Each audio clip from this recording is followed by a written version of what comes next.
Hoje é 16 de março de 2023. São 13 horas e 50 minutos. Melhor dizendo, quase 14 horas. Neste velho relógio de parede que é de pedra, inclusive de pedra mineira.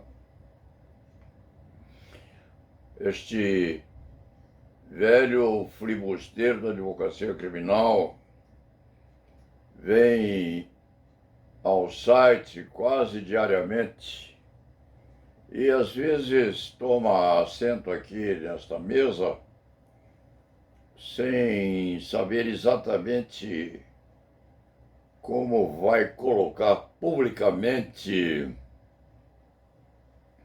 as sensações do dia anterior ou daquilo que o jornal do dia traz para inseminar a capacitação verbal de nós outros. E hoje, o Leite Fernandes chegou aqui com uma estranha compulsão de falar um pouco sobre nós, sim, sobre nós advogados, sobre nós advogadas e sobre nós homens e mulheres que estão espalhados pelo Brasil e pelo mundo todo. E quando eu falo em tecer considerações sobre nós, evidentemente, num sentido bem prático e até egoístico, devo falar um pouco sobre a minha pessoa, porque afinal de contas eu tenho 87 anos e continuo advogando na plenitude, não na plenitude física. Não saio a correr pelo Parque Ibirapuera, porque seria demasiado, mas creio eu na capacitação psíquica razoabilissimamente mantida até o dia de hoje. Eu vim entrando hoje no escritório e passei pelo meu bengaleiro. Eu tenho umas 900 bengalas. Já as coleciono há muito tempo. E algumas que me vêm às mãos são preciosíssimas. Uma ou outra tem castão de prata, às vezes até de ouro. E devo dizer que não preciso delas.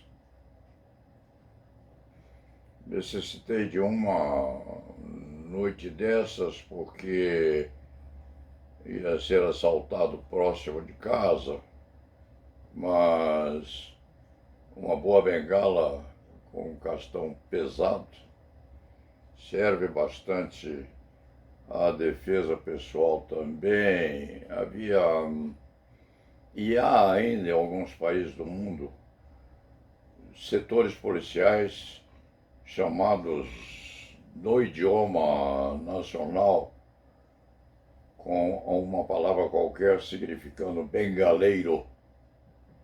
Os bengaleiros, os portadores de bengalas, de porretes ou de defesas postas à disposição daqueles que batem ou daqueles que impedem que sejam esmurrados ou prejudicados fisicamente. E o Paulo Sérgio chegou, viu as suas bengalas, segurou algumas, de vez em quando passa um óleo especial em cada uma delas para preservar a vida delas todas. A bengala dura 400, 500 anos. Porque a humanidade já as utilizava nos tempos quase pré-históricos. A primeira bengala que um ser humano usou foi aquele primeiro recorte de árvore localizado para que um primitivo se defendesse de uma predadora das florestas existentes ao redor. Então, Paulo Sérgio chegou aqui hoje precisando falar alguma coisa assim sobre nós outros e sobre as mulheres que nós conhecemos, que nos fazem companhia, que são estimadas, que são respeitadas. E hoje, cada vez mais, em razão da harmonia em que vivemos uns e outras, numa interdependência pessoal agigantada sem concorrer dos tempos, e principalmente na data de hoje. Eu cheguei hoje aqui com a imagem daquelas que dizem muito ao passado cultural e intelectual deste Paulo Sérgio, e que dizem também com o respeito merecido. A primeira delas, eu devo citar, é Dionis Tomato Leite Fernandes, minha mulher, que me acompanha há muitos e muitos anos, depois da morte de Ana Maria Babete, e que põe juízo bastante na cabeça deste velho marinheiro da advocacia criminal. A segunda das companheiras, as quais merecem sim um respeito muito antigo meu, é a figura de Zulaye Cobra. Não vejo Zulaye há muitos anos.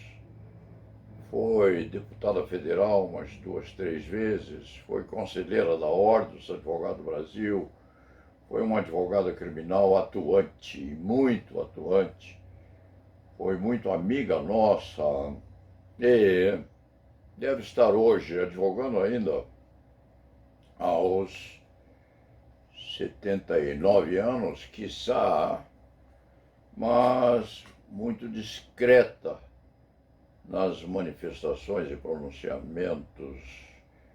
Zulaye é mãe de Sergei Cobra. Foi candidato a presidente da nossa seccional, vencido, mas é jovem. Sergei tem muito caminho à frente. E se depender deste Paulo Sérgio Leite Fernandes, quando chegar a hora dele, e se Paulo Sérgio estiver ainda com juízo adequado a tal combatividade, Paulo Sérgio há de cooperar para que Sergei Cobra tenha a sua oportunidade devidamente amadurecido na condição dos destinos da nossa seccional de São Paulo, da Ordem dos Advogados do Brasil. Esse Leite Fernandes é meio bruxo. Quando afirma que há de acontecer, dificilmente deixa de ocorrer, a não ser que haja incidentes ou acidentes de percurso que sempre existem no caminho de cada qual, mas é uma prospecção muito gostosa e muito sadia. Então, Zulaye Cobra está na figuração emocional e intelectual deste Paulo Sérgio Leite Fernandes, embora não se veja há muitos anos. Eu não vejo um encontro Zuzu pessoalmente há muito tempo. A terceira criatura a quem eu gostaria de fazer referência, embora não seja minha amiga, não é minha conhecida sequer, nós nos vimos muito pouco nessa vida, é a nossa queridíssima figura que é posta por aqui, e que tem também a fotografia aposta nesse escritório, é Marta Suplicy, a quem fotografamos quando eu dirigi o Jornal do Advogado. Já fui diretor, inventor do Jornal do Advogado nesta seccional de São Paulo. Dirigi muitos anos. E quando chegava a ordem alguém que merecesse ser fotografado, eu mesmo providenciava tal retratação. Então, a Marta Suplicy também é uma terceira mulher que é homenageada por mim hoje. Repito, não que seja minha amiga, mas é alguém que tem a aparência adequada à valentia que as mulheres brasileiras têm demonstrado, com qualidades e defeitos, pouco importa, mas no auxílio à condução do nosso país a lugares melhores, porque eu estou a falar em mulheres bengalas, bengaleiros, falar em ser humano em geral, machos e fêmeas, nessa divisão bífida que nós costumamos fazer, porque eu me lembrei de que, ao tempo dos Césares, Caio Júlio César e outros, um homem vivia, em média, seus 30 a 35 anos. Os vetustos eram as exceções, pois aos 30 anos a criatura já estava suficientemente amadurecida, inclusive para liderar um bom pedaço do mundo conhecido. 25, 28, 30 anos era a idade aproximada a que chegava um homem. As mulheres viviam mais, eram mais preservadas, quiçá, dos acidentes da natureza. Hoje, este Leite Fernandes completou seus 87 e nunca havia refletido aos 45 sobre a sua perspectiva de chegar a tanto, razoavelmente lúcido e eficaz na defesa de seus interesses e dos interesses de seus clientes, com algumas perebas, é certo, um pouco de artrite no corpo, a doer à noite, no estremunhamento do sono e do sonho acidentados, porque os antigos costumam refletir muito sobre o que passou. O passado fica muito maior do que o futuro, então é bom, é adequado que se pense bastante naquilo que já foi. O Leite Fernandes pôs essas condecorações aqui porque achou interessante, sim, são os galardões. Porque eu me lembrei de colocar essas coisas aqui porque a Ordem dos Advogados do Brasil, lá em Santos, entendeu no aniversário dela, que é a segunda ou a primeira ou a segunda maior subseção do Estado de São Paulo, mais antiga, a Ordem dos Advogados lá em Santos, que é a cidade inspiradora dos primeiros movimentos políticos que este advogado teve na divulgação, na ascensão e na disputa por cargos políticos dentro da nossa corporação, através do Paulo Sérgio Leite Fernandes, a ordem entendeu que deveria medalhar. Medalhar é uma expressão rara, mas adequada. Muitos e muitos advogados de lá, de Santos, sim, e teve a bondade de escolher o Leite Fernandes como um daqueles que há de receber uma condecoração doméstica. E eu devo dizer que não vou a Santos há muito tempo. Uma certa dose de tristeza, eu já disse, porque a Ana Maria Babete morreu lá. Tem uma pracinha muito bem cuidada que recebe o nome dela, Ana Maria Babete. Eu disse isso outro dia. E eu repito, porque me faz muito bem. Não vou a Santos há muito tempo, mas vou sim, com orgulho, com modéstia e com uma dose muito grande de honraria, porque vou carregar no peito um medalhamento posto pelos meus conterrâneos de origem. E que me lembro que o meu passado político na OAB foi gerado principalmente pela minha atividade no começo do exercício da profissão lá em Santos.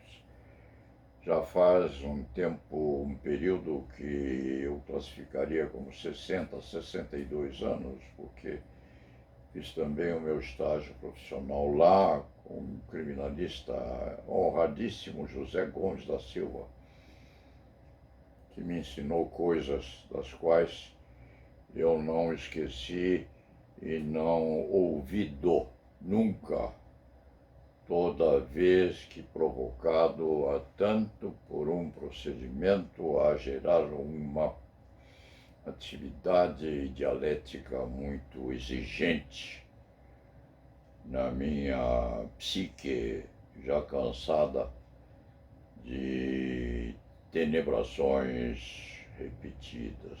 Porque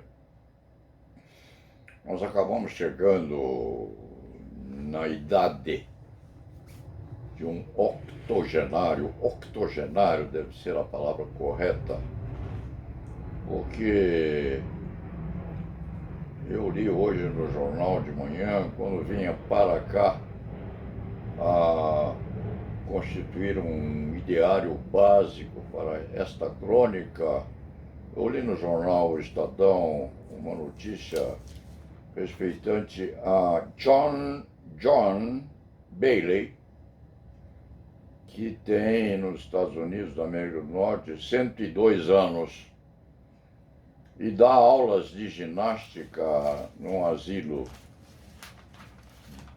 John Bailey, aos 102 anos, auxilia deficientes físicos à manutenção da saúde adequada, a permitir tal adequação que a criatura vive ou viva um pouco mais neste nosso mundo de Deus. Eu devo dizer a vocês todos que aos 87 anos de idade gosto muito de viver, de trabalhar, de me divertir um pouco na medida das minhas dificuldades, das minhas repristinações biopsíquicas. Acho a vida alguma particularidade milagrosamente gostosa. Gosto de viver, gosto de trabalhar. Dentro das minhas perspectivas, que hoje são menos requisitadas pelos clientes, porque um dos requisitos para o exercício da plenitude da advocacia, e principalmente da advocacia criminal, é a capacitação a uma movimentação célere, rápida, agressiva até no exercício da arte, porque a advocacia criminal é e sempre foi uma arte a ser muito bem enquistada nas deliberações sobre a assunção das nossas tarefas. E eu tenho exemplos muitos de uma capacitação plena ao exercício da profissão de atividade correlata. Por exemplo, eu tenho fotos minhas com o ministro Evandro Lins e Silva, que ao tempo tinha, com certeza, 82 ou mais anos de vida e que desempenhava atribuições importantíssimas nas deliberações da ordem e, inclusive, fora até chegar ao limite de 75 ministro da Suprema Corte Brasileira. Tenho fotos dele, sim. Tenho fotos de Adalto Lúcio Cardoso, de Carlos Araújo Lima. Tenho fotografias de Valdir Troncoso Pérez, que chegou também a uma idade vetusta no brilhantismo da sua carreira, e não me envergonho de dizer que, se quando devesse prestar uma homenagem particular, e vou fazer de conta que é outro que está a dizer que é uma tese que eu ensino aos mais jovens para não se emocionarem, e se fosse necessário a homenagem particular a uma das nossas mulheres, eu a prestaria a Dionis Tamato Leite Fernandes, que, embora não goste muito de apregoar o seu tempo de vida, Dione tem 92 anos e é advogada prestando o seu aconselhamento à Conan, que é uma empresa muito respeitada, dedicada ao exame, defensoria e explanação de aspectos particulares do direito público. Dione presta seu concurso à Conan e, nas tarefas que leva a casa, não permite que eu interfira na sua escrivania ou escrivaninha, a não ser numa conversa eventual sobre um problema com muita especificidade na área que não é sua, que é a advocacia criminal. O resto ela faz e faz na plenitude e com exclusividade. Então, vejam que eu cheguei aqui com a intenção de falar nas minhas bengalas, com o pressuposto de discutir a idade provecta a que nós homens chegamos, e acabo falando das nossas mulheres, as jovens, que, perdoem a preterição, mas nós temos excelentes profissionais. Lá em Santos mesmo temos nossa psicóloga, ou nossa especial refletora da ideologia correspondente ao estudo da mente, a moça Raquel Franco, que também tem idade já razoavelmente avançada e é muito respeitada no meio em que atua, onde temos mais colegas excelentes em Santos, advogadas em Santos. qual é o nome da nossa colega que já é antiga, mas que tinha, sim, uma excelente advocacia lá na terra de onde este advogado proveio, quando me lembrar da expressividade do nome dele, hei de fazer menção a isto numa crônica que vier por aí. Por enquanto, o pensamento não me traz a imagem dela. Agora sim vem a esta mente envelhecida, mas ainda tenta. A imagem corresponde à figura de Clara Monforte. Clara Elizabeth Monforte, de quem eu não me lembrava, porque há muitos e muitos e muitos anos não vejo a nossa Clarinha lá de Santos. Há muitos anos não há encontro. Clara deve ter seus 77, 78 anos hoje. Isso tudo vem à minha memória, diga-se, porque comecei a falar em Jim Bailey. Começou a passar exercícios para as amigas e disse que só vai parar quando ficar mais velha. A Jean tem 102 anos e dá aulas de ginástica em asilo às suas companheiras, aparecendo com as mãos acima, no sentido de modificação da inércia dos dois braços de uma ou outra que tem uma certa dose de dificuldade na movimentação do corpo.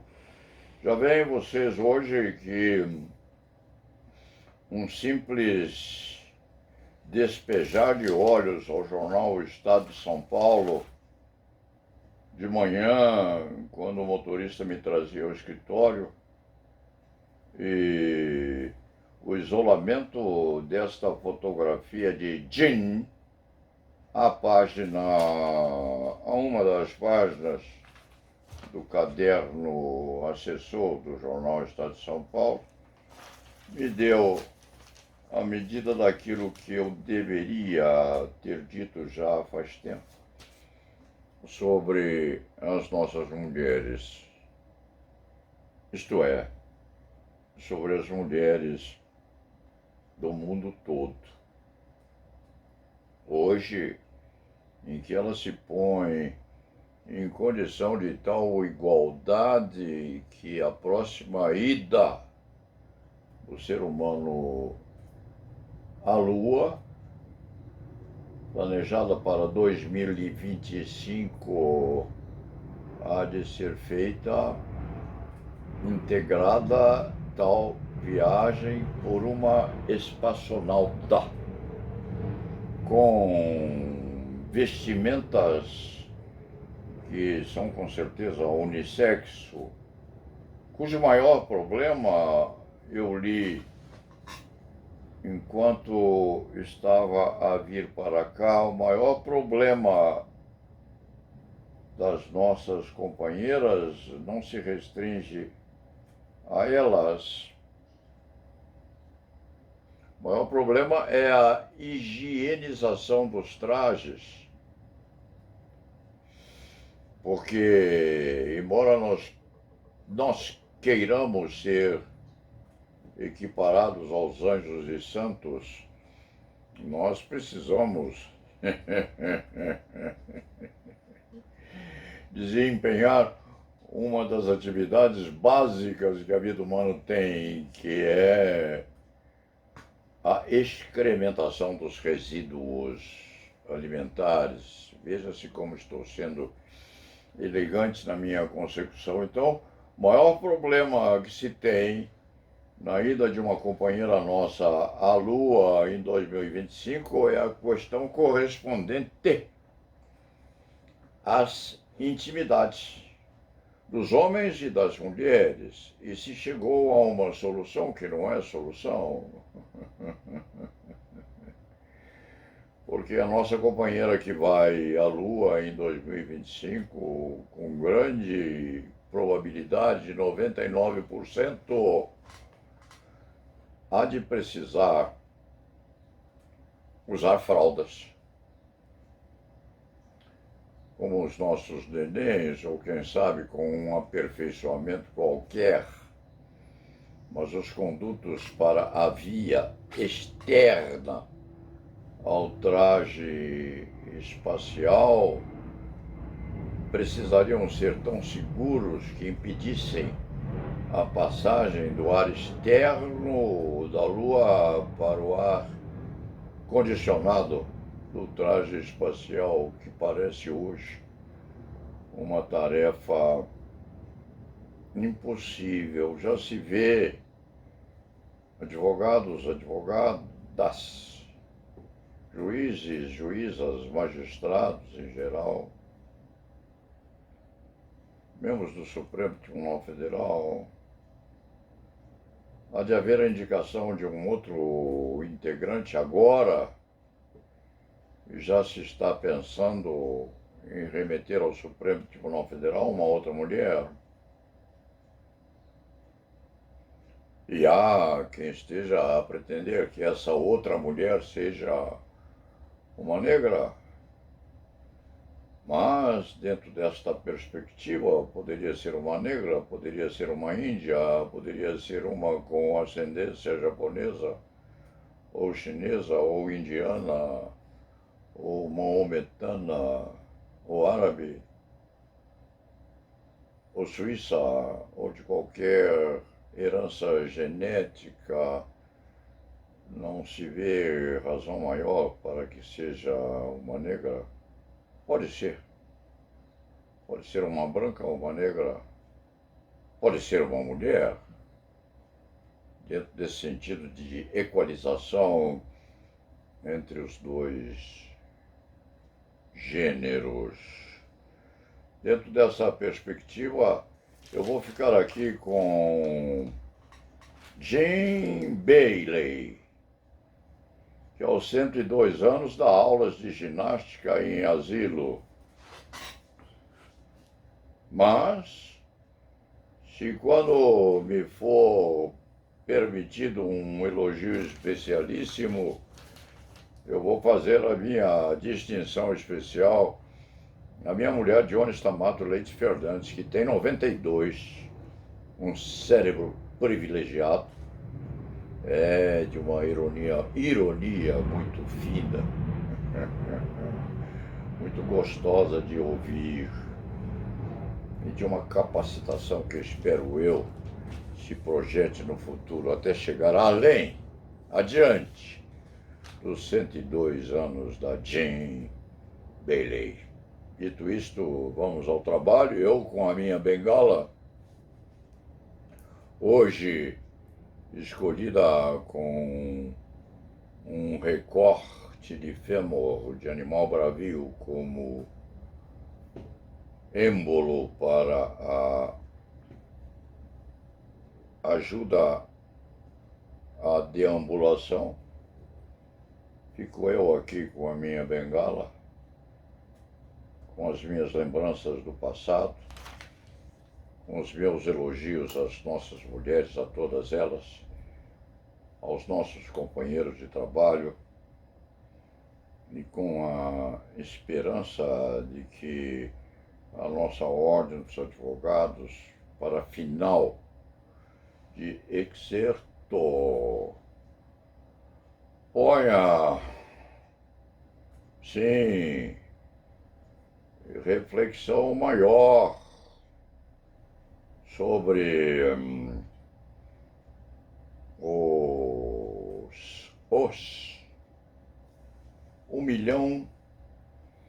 1.200.000 profissionais que nós temos no nosso país, que estão aí porque nós deixamos que estivessem. Isso, ao ver deste sobrevivente do passado, é o resultado, sim, de menor dose de amadurecimento nosso, ou de medo mesmo daquilo que ia acontecer e está acontecendo. A nossa advocacia, que é tão linda, tão bonita, as nossas becas, que estão sendo postas à censura e à perspectiva de desmoralização em função daqueles todos que sequer conseguem aprovação nos exames de ordem. Exames estes que constituem o único anteparo, o único impedimento a que isso se transforme numa baderna maior. Isto é um recado meu aos 87 anos, ao eminente presidente do Conselho Federal da Ordem dos Advogados do Brasil, que está lá a empunhar o seu cetro de diretor. O presidente remeteu um ofício ao Ministério da Educação pedindo que durante 5 anos não haja mais abertura de faculdade de direito no país. Isso é pouco. Isso é nada, presidente. Isso é uma coceira na barriga da perna. É um monstro que está por aí a ameaçar a integridade das nossas becas. É hora, presidente do Conselho Federal da Ordem, de os eminentíssimos integrantes desse conselho se reunirem mesmo com bastante disponibilidade a saberem o que se vai fazer. O que vocês vão fazer agora?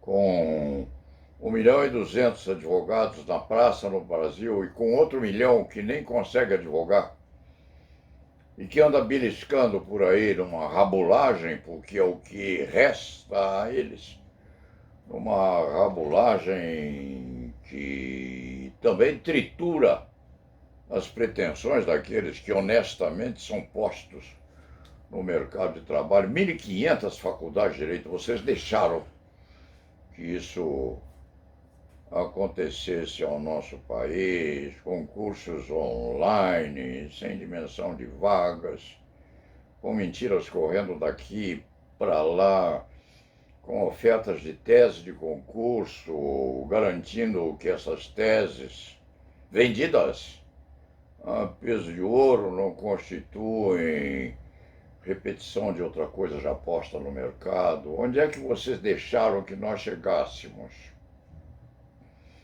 E onde, caríssimo ministro, que é um engenheiro agrônomo, deve ser honesto e respeitado. Deve entender de plantio de árvores,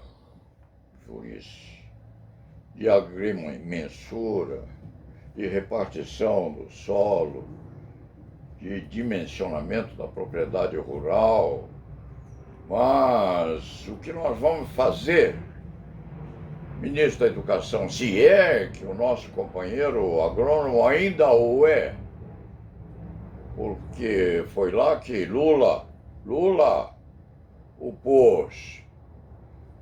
Isso não significa que este velho criminalista seja entusiasta de Luiz Inácio. Votou nele, era melhor que o outro. Mas está também a refletir sobre o que o Lula vem fazendo, inclusive no ensino do direito no nosso país. Ele que é defendido até o momento por um advogado muito competente.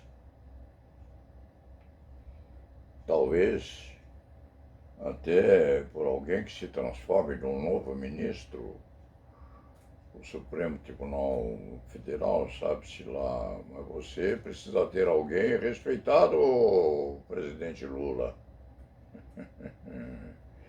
E precisa exigir do ministro da Educação que se incumba muito bem dessa tarefa de tentar remoralizar o ensino jurídico no país. Como é que você vai fazer, ministro da Educação?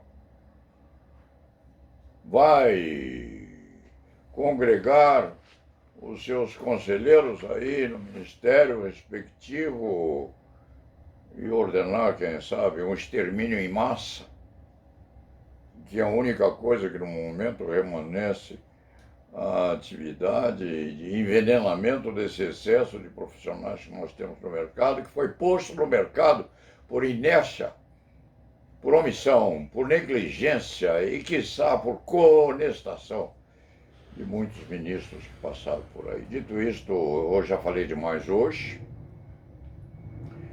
Comecei examinando aqui a Jim Bailey, com seus 102 anos. Eu já completei os 87 e continuo com os defeitos e qualidades de manter a minha raiva também e o meu entusiasmo no exercício da advocacia. E lá na Vevá.